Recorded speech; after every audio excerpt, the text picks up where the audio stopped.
Welcome to the Hard-Won Wisdom Podcast with best-selling author Fawn Germer and corporate innovator Michelle Brigman.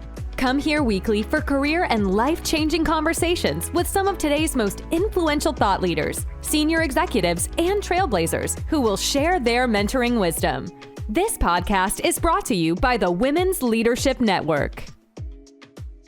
Hi, I'm Fawn Germer. And I'm Michelle Brigman. And this is the Hard-Won Wisdom Podcast. Today, our guest is Malea Guiriba, who is probably the best person in the world, or at least one of them, because this is somebody who is just living in a small town and believing that she can change the world because her mom told her that she could. And she has done this starting from a career working in the domestic violence movement. And the better she got at what she did, surprise, office politics entered into doing the right thing and they beat her down.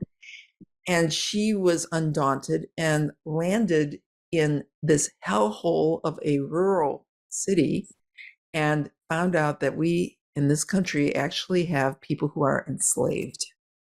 And she devoted herself to liberating them and to getting the government to do something. And that's a very hard story for her. And now she is the executive director of Pie in the Sky St. John's, which is a nonprofit organization that feeds almost 600 senior citizens every month. And this is a long, great story with a star in the middle of it, which is the Pie Lady. So I would like to introduce you to the Pie Lady, Malea Guiriba. She'll explain that. Malea, welcome. Welcome. Thank you. Thank you for having me. You're a heroic person, Malea. And I thought we could start just with that idealism, where you got that, and what your mom told you.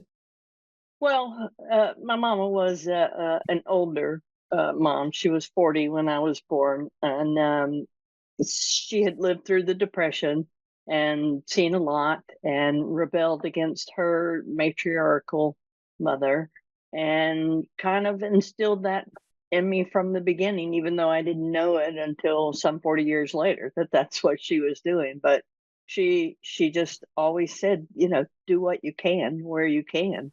And she did her little bit of good, during the civil rights movement. All the way up until she was in her 80s, helping people. She was just always being a helper. So you decided to be a helper. I don't think I had a choice. How did you wind up in domestic violence? Well, I have you to thank for that, actually. As my journalism professor, all those many hundreds of years ago, I was working as a small town journalist in the town where I raised my children, and decided I wanted to write a book. And so I went to the local domestic violence shelter, and they said, well, you take the class so you can understand. And I did. And the next thing you know, I was working as a volunteer, and then I was a part-timer. And the next thing you know, I was a shelter director, and so on and so forth. So it just kind of tripped and fell, which is sort of my motto, into that work. But it struck a chord, I guess, with me. It was very wonderful to watch you as you were doing that, because it always seemed like you saw these people that were needing help as human beings instead of clients. But that was kind of your undoing too. It was. I worked for a time in the first county when my kids were small, and then I moved to the adjacent county, and they had heard about my work over there, so they hired me. And I had a what is it you called it all those years ago? A boss hole. Yes, that's what I had. A boss hole in a shelter where they're supposed to help people. They have boss holes there? Police. I learned that at the other one. The politics, they ran me off from there. It was just awful. But at this new place, in more recent times, they had originally come to me for that job, a shelter manager, and I couldn't take it just yet. So they hired somebody else. Well, she knew that, so she resented me from the start. And so yes, in that work in the nonprofit world, not everybody. It was an unhealthy expectation that I had from the get-go that was never changed, because not everybody is in nonprofit work for the reasons that I was. So to make a long story short, too late, when I was working at this shelter, we had a woman come in who was in a same-sex relationship, and there were no services in this city for her. So I went outside of the town to somebody that I knew that could help her, and I got in trouble for it. And so they eventually exiled me to this small farming town west of where I was, and and basically set me up for failure. Okay, well, But let's wait. Hold, time out. Time out. I didn't fail. You did not fail. No. But Michelle, don't you think Yeah. it's interesting that society recreates itself, whether they're supposed to be doing just this magnificent do-good mission, or, whatever it is in an office, that people can be ugly and try to hold down the people who are just trying to do the right thing? That's exactly what I was thinking about, because I think so many like of our listeners, most of them are in corporate America, and they push the status quo, they question the rules, and somebody doesn't like that. So it's a showstopper, right? It stops their career. And I'm really interested in your situation. When you found yourself, like you said, excommunicated, ousted, what happened? What spurred you to do something different? Like, take us back to that moment a bit, in terms of, you had a decision to make. You either rolled over or you did something, and we know how that turned out. So I'd love to hear more about that. Well, my mom always said if it was between my head and the wall was going to have a hole. And so I had taken that as gospel my entire life. And so when they sent me down there, and I mean, this town was stuck in the 60s, racially divided, literally by a railroad track, black side of town, white side of town. Domestic violence was not something you spoke of with farm wives or people in the rural setting or with black folks. I mean, it was just, and they literally put me in a old book annex in the old high school next to the library, with some pencils and pens and a stack of paper, and that was all I had to create a rural domestic violence program. And it was pretty daunting, but I took what I had learned over the years and adapted it to the situation that I was in, because you couldn't communicate the normal ways. This program was part of the Florida Coalition Against Domestic Violence rural program, where they had a grant for folks to go out into these different communities. There were 19 of us.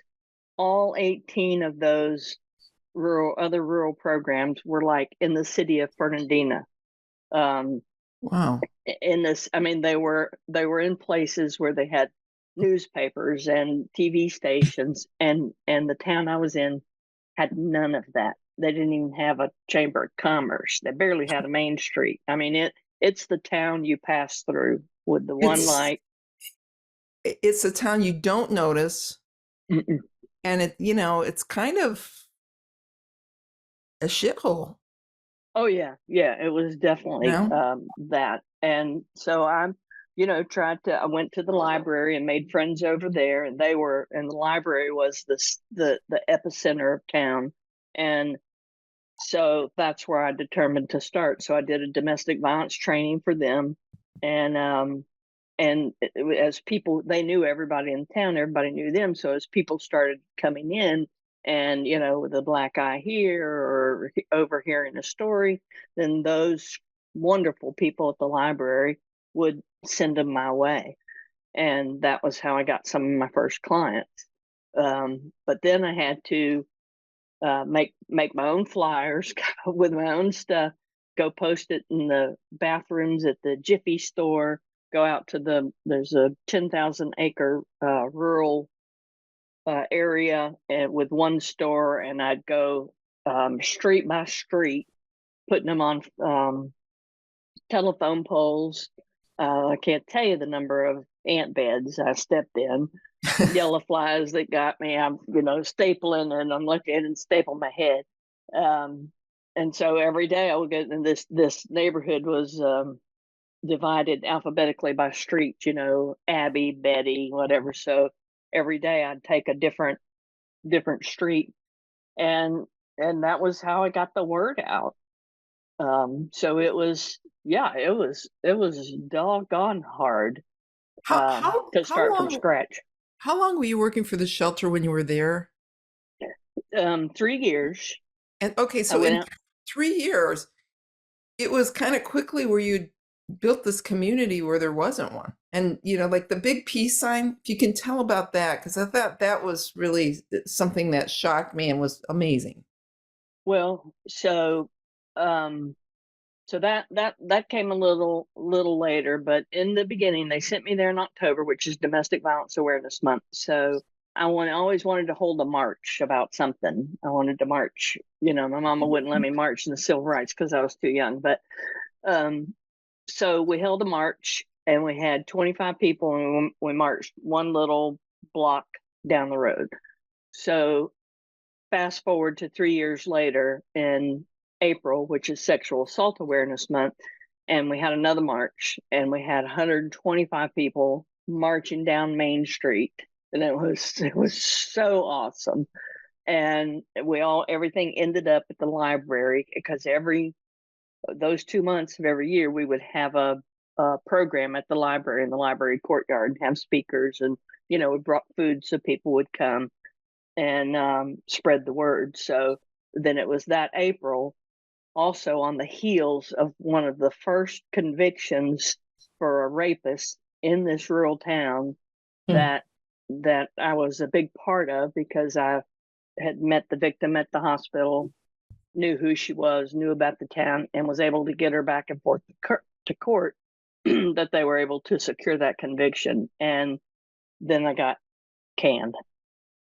So here's what all this was going on, but to the thing we also have to say, Michelle, she was getting media coverage for what she was doing. Oh yeah. So that was a little, instead of this shelter thinking, wow, isn't she making us look great? Mm-hmm. It's that, the boss hole and the jerks there were threatened and jealous. Power shift. Where was the power shift? Even though that's not the intention, right? But that's the perception of, wait a second, if I'm not getting the attention, then.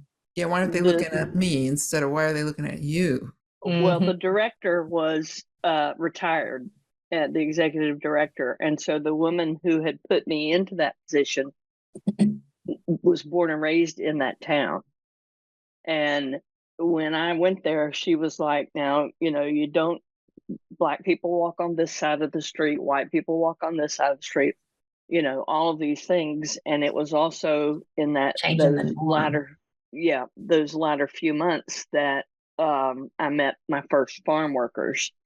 And that just was like, wow. I mean, totally wow. And so again, I jumped in feet first and held the big event at the high school, because there were no services.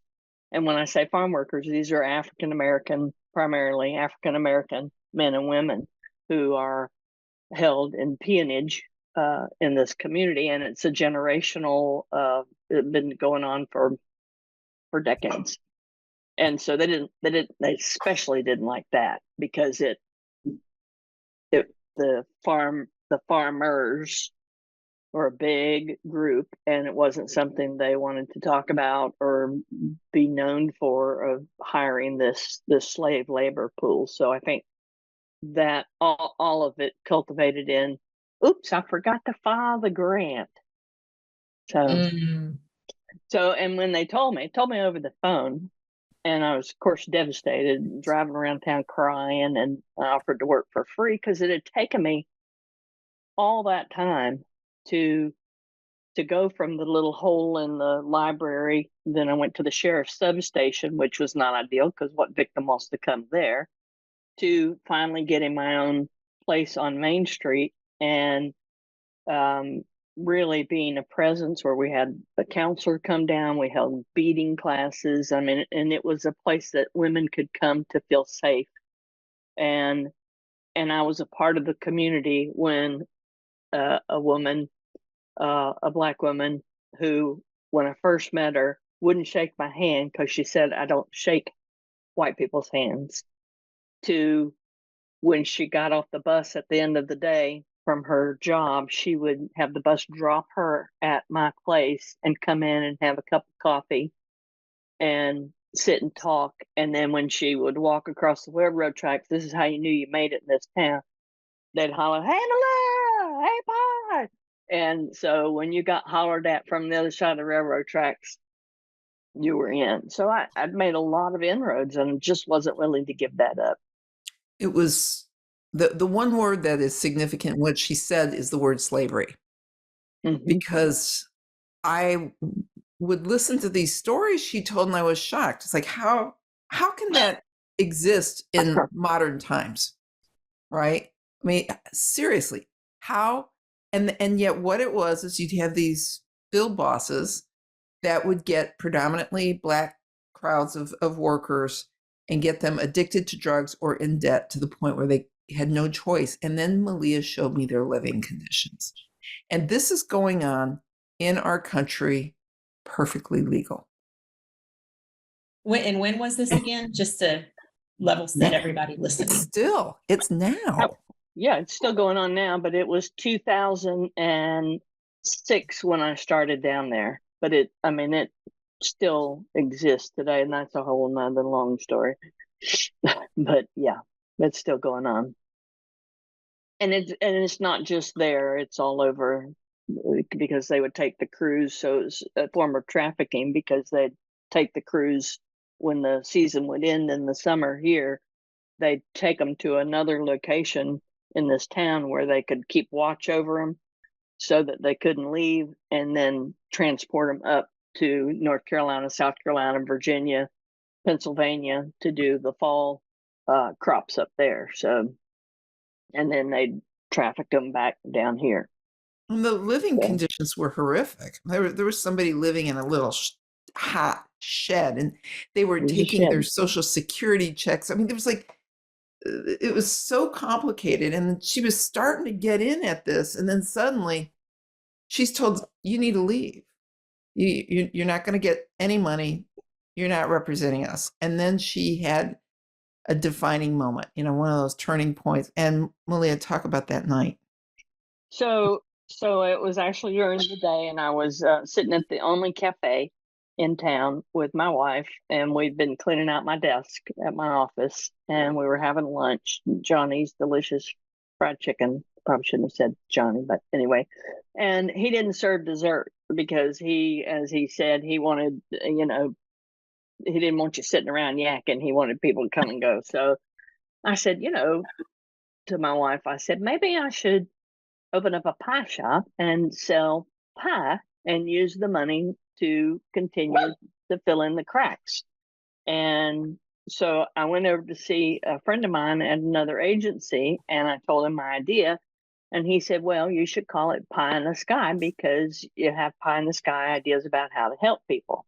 And that so happened that was a song my mom and I used to sing, old Doris Day, Frank Sinatra song. So I went to this restaurant owner, and I presented and be along with some of the other folks from other agencies that work together to fill in the cracks. And we said, we want to open a pie shop. And he said, okay. And he told me, Malea, at this point in your life, how many pies had you made? Well, this is the funny part. So he and I just reconnected after nearly 15 years, and he told me that he knew that I had never made a pie in my life. And he said, I don't know what made me think she could come in and sell pies at my restaurant, but I didn't ask her to test anything. I just said, okay. And so I did at $2 a slice. And we held our first, so it got canned in April and opened my pie shop in August and began selling. We had our first fundraiser that I raised $2,000, and it was an artist who was helping me, and we rescued like 25 church pews from a church that they were getting ready to tear down, and without a good knee between us, loaded them all. I mean, these heavy ass church pews, loaded them all in a trailer and took them to artists, and they decorated them. And so we held a fundraiser called Perlo Pies and Pews, and the restaurant owner made the Perlo, the artist decorated the pews, and I, of course, made the pie. So that $2,000 is what sustained Pie in the Sky for a good many years in the beginning. But we bartered and traded and, did what we had to do to make it stretch, because my daddy taught me that. He never met a nickel that he couldn't turn into a quarter. What do you call, she needs a book of these. What do you call them? Colloquial, what's the word? Yes, colloquialisms. We'll call them Malea-isms. Something. Oh, my goodness. Well, so I heard, there's so much here, but I heard that there is a story about Roosevelt and Jewel. What's the story?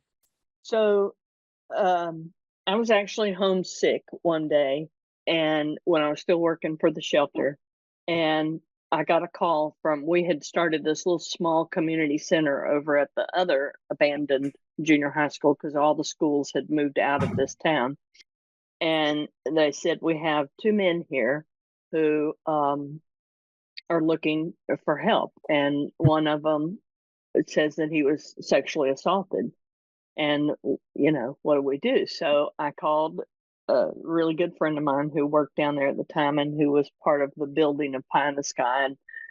And I called the shelter, and of course they were like, we can't put 2 men in the women's shelter. So they put them in this place that was a hellhole all its own. Anyway, so when I went to take them food the next day, I met these 2 middle-aged Black men, and I sat on the edge of the bed, and they started telling me their story of being trapped by these crew bosses and working in the fields.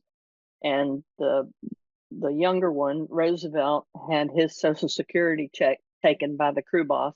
They lived in a place called The Hole, which was... So was this the first time you were exposed to what was happening? Okay, so this is what's true. Okay. Yeah, blowing my mind. So, and of course, just, revving my engine too, because, give me a downtrodden story that nobody's, or people that nobody's paying attention to, and I'm going to be paying attention. So I went to see the place where they lived, and it truly was a hole. It's down at the end of a dead end road, the place where like bodies get dumped. And they lived in this house that tilted like this and could really barely be in the house. It had holes in the roof. It had a cord strung over to across 2 lots for electricity, a hole in the floor for a toilet. I mean, it was awful. 5 farm workers lived there, and they all paid $75 a week. Lived there. Roosevelt, who had his Social Security check taken by the crew bosses, and then the money was loaned back to him at 100% interest. So he never, and he had to work to get his own money.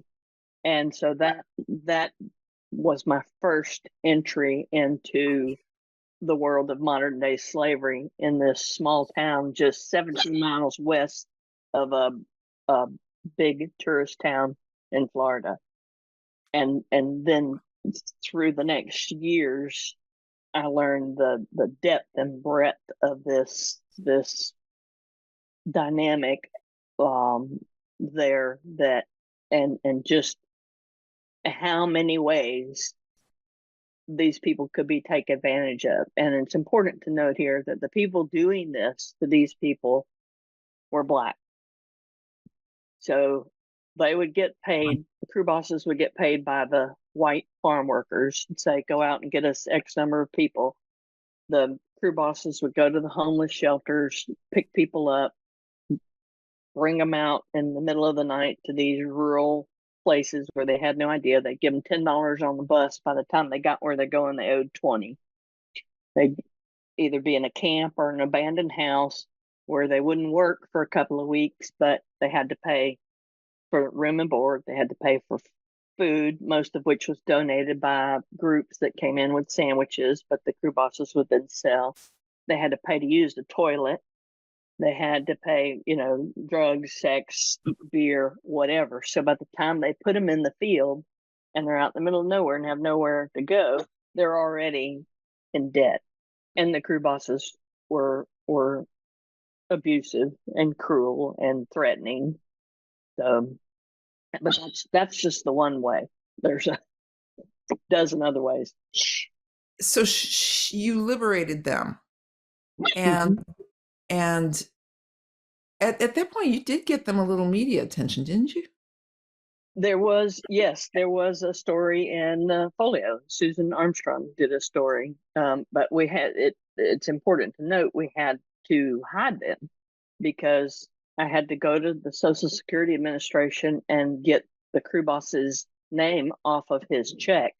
And when they found out about that, they were hot because that was money they earned, and their attitude, these crew bosses, was that these people don't know what to do with their own money, so we have to have control of it. And what kind of risk did that put you in, getting There's in like that kind of situation? Well, in the beginning, that with Jewel and Roosevelt, they didn't really know who I was, but as time went on, so they came to me under the domestic violence program. When that ended and I started Pie in the Sky, there was the group of us of social workers who were trying to delve more into this to find out who owned what farm and who hired what crew, and we were making much more contact. So the pie shop essentially became a front. It was, I sold the pies in the front of the shop, and in the back of the shop we ran an underground railroad. Mm-hmm. And these farm workers would start, they'd hear about us, and they'd start coming to us, and then under the cover of darkness or whatever, we'd get them out of town, get them to a hotel, get them on a bus to family, whatever. So and that went on for a good little while, until and then we had the food pantry, and so that was so there was what we called the head of the snake, and we'll just use that term. So she was a county employee, and we eventually found out that she was the one sort of running all of these operations. She was sort of over all of these crew bosses, but she worked for the county. So when we started into the food business, we went to her and said, hey, we want to give away this food over here in the abandoned school in the cafeteria. Can we do that? And she was like, yeah, sure. So at the time, we knew what she did, but we didn't think she knew what we did. So we were kind of, working under the nose. And then that was where the hope came in, where we had farm workers come in and they were worked giving out food. So they had the opportunity to be givers, and they would rush from the fields to come in and stand in line and work to give food out. It was a beautiful thing. And the whole, and we're talking about 15,000 pounds of food a day that we would give out. And this in this one place was this total microcosm of the society of this town, because we had the farm workers, we had the people who supported me from Ponte Vedra, we had people who on the black side of town, there was the east side and the west side, and they didn't like each other. But for a day, I would tell them, because they'd fight, and I'd have to get in between two Black women with knives and what they called their purses, in their bosoms, and stop. We're going to have peace. If you want to work here, volunteer here. We're going to have peace for these 8 hours. So okay, so being that I've told you many times you need to write a book, and this could fill a very big book because it's definitely fried green tomatoes with a dark underbelly. But I got to speed your story a little bit for time's sake. And so so Michelle wanted to know about, are you at risk? So I'm going to just speed this up and tell our listeners. Malea was talking to the Department of Justice, the Department of Homeland Security, the FBI, who else did you have in there? The Office of the Inspector General, Social Security Administration. Right. She was talking to all of these people thinking somebody will do something. And media, she had all kinds of media people that were working, and then documentarians. And nothing changed and nothing happened. And the only thing that happened is the more noise she was making with these people, the more it was clear that the pie lady was not just about selling pies. The pie lady was a troublemaker. Okay, so then you're in danger. Now, speed the story up. So we finally got the attention of all these alphabet organizations and a bunch of social service agents up in Jacksonville, and we had a plan. We had one real go-getter with the Department of Homeland Security who said, we're going to take them down. But I started to get a little worried when she said that the Department of Labor was going to go out and inspect these farms, and the morning they were going out, she called me to get the addresses. And I'm like, shouldn't y'all know that by now, right? Yeah. And so that troubled me a little bit. So, and then the Office of the Inspector General said, okay, we need a victim that you've just gotten out. We can't use these old victims because they've been out too long. We need a victim that's just come out. So who do you have? So somebody would come out, and I'd take them to them. They'd say, well, they have a drug addiction, so they don't have good credibility. So we need somebody that's not on drugs. So somebody would come, and I'd get them to them. So this is me doing their job. And I would get them out, and they say, well, they're not involved in the drug transaction, so we can't do anything about it. It's like there was no perfect victim, despite the fact that there was Social Security fraud, food stamp fraud, every kind of... Like how much? Like what actually was enough? And apparently it was nothing.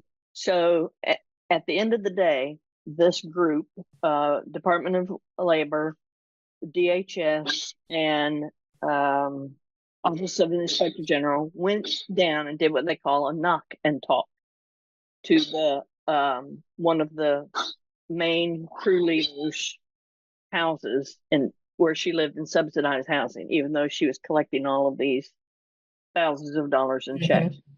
So they went in, and they said, one main characters, they said, are you taking his money? And she said, well, yeah, I do, but he doesn't know what to do with it. And so the agent said, well, do you have it? And she sure enough pulled out the exact amount out of her house coat pocket. This woman's 80-something years old, but scary as hell. And with a whole family of scary people. So she pulled out this money, and then they said, well, where's the receipts for this, this, and this? And she's like, oh, they're here somewhere. And so then they went over to see her daughter on another street, and the daughter, well, they went to see the daughter first, and then she called the money. So then as soon as she was there, they said, this is a pie lady doing this, isn't it? So then the big scary grandson shows up while these three agencies are there. So they caught this woman red-handed with the money. They bring the victim over. He said, no, I did not give them permission to have my money. So they have, it's there. And they walk away. And then she comes to my house and says, you need to buy a gun and get home security because they're coming for you. They know who you, and they did know who I was doing this, but now we had some. It was very much in the open. Yep. So now they couldn't brush it under. Yep. So, but it didn't matter. It didn't matter. And, sadly, we don't have any more time, and we have to summarize what happens after that. You kind of get a little invisible, but you continue your nonprofit. You're feeding all of these senior citizens. Had a health scare that paralyzed you, but nothing stopped you. And your nonprofit is growing from what you had that first $2,000 fundraiser. What's your budget this year? It's going to be almost $500,000. And I mean, she's rocking it, and we're so proud. So, Michelle, I mean, what does that teach us? Michelle didn't get a word in. Well, no, so there's a couple things that as I was thinking about, again, our audience and kind of connecting the dots on a couple of things. There's a few things I want to ask here, or I want to say. So I think one of the interesting points that you made, I mean, many, like that story, I could sit here and listen all day, and I'm like, Fawn, that needs to be a movie or a book or right? something. I know. Because I don't even know how to process what you're opening my eye. Like, I don't, I'm just kind of dumbfounded right now, to be frank. But what I think was interesting too is that you talked about just all these experiences you've had, and I think this is important for our listeners. You have all of these experiences, and you have to take those and recognize how to adapt them to meet the needs of the people that are in the situation that you are in, whether that's changing companies, whether that's changing roles. Like, the old way may not work anymore. Yes, you have this wisdom, but you have to be nimble and flexible to evolve and show up in a way that is going to resonate with where you are if you want to drive change. There was another interesting thing that I thought about is a lot of us, again, in corporate, I like their story about the library, and you made the comment of that was really the epicenter. And I was thinking, like, that was almost your marketing engine, right? They were your advocates. They were your champions. They were the trusted voice. And that's almost how I think we in business have to think about who are those influential people, because you may not be trusted because of your title, your new in role or whatever, but build alliances with the people around you who do have influence and have them help be your marketing engine, right? Your advocate, because that is what can help be a catalyst for change. And then the other thing I just wanted to just really acknowledge you for all the great work. But I think about the fact that you had the role, you were let go, sent off to this small town. You start making change, you start doing great things, they cut off your funding. You have all these moments, you have these choices to make, and you choose grit and resilience, and you know your purpose. And whenever I think just that's an inspiring message for people, that don't give up on what you believe you are called to do, because you just shared, you went from, 25 people in a march, no money, trying to sell pies, no funding, to now you've got a budget of $500,000 and you are changing the community and making a real difference on something that matters. And I applaud you for not quitting. And you are an inspiration. And if people want to get involved in what you are fighting to change, donate. How would they do that? Well, they can go to our website, which I'm sure y'all can put up, because now we did shift our focus to an issue that is very prevalent in not only our community but in the country, with millions of seniors going hungry. And it's a huge issue. It's an invisible issue, and so that is our primary focus these days. But to note, Roosevelt is still with us, and he volunteers with us 3 times a week, and is just he spends Christmas and Thanksgiving and everything at our house, and is my kids call him their brother from another mother, and he's living a life. When I think about the things that I didn't do, which is take down the whole thing, but I look at the one thing I did do. We're time. I'm sorry, www.pieintheskystjohns.org. Costs $688 a year to provide 40 pounds of fresh produce to a low-income senior. For every month? Yes, every month. $688 a year to provide produce every month. Yeah. And we deliver it to their homes. It's Wow. your story's so amazing. We only got, That's amazing. like 2% of it. So would you please just write the book and then we'll have you on. And Please, that is, you have to. Fawn needs to write the book. You need to tell her later how you came down and tried to write it and had the transcriber couldn't understand them. It's overwhelming. Just thank you for your mom, your parent, like all the things that have been poured into you. Like, thank you. You are a gift. You are a gift. And I'm inspired and amazed. So I can't wait till the two of you meet, because thank you so much. She's one of the truly greatest people. Malea, thank you for joining us today. Thank you for having me. I feel so bougie. Yeah. And all of you at home, one person can make a difference. Right. Mm-hmm. Yeah. Yes, you can. Thanks, Malea. All right. Thank y'all. Thank you for joining the Hard-Won Wisdom Podcast with best-selling author Fawn Germer and corporate innovator Michelle Brigman. Join us weekly for career and life-changing conversations with some of today's most influential thought leaders, senior executives, and trailblazers who will share their mentoring wisdom. This podcast is brought to you by the Women's Leadership Network. Visit hardwonwisdom.com for more on this podcast and for links to Fawn and Michelle's web pages and social media. Also, be sure to rate, subscribe, and review wherever you listen to your podcasts. We really appreciate that effort, and we'll see you next week.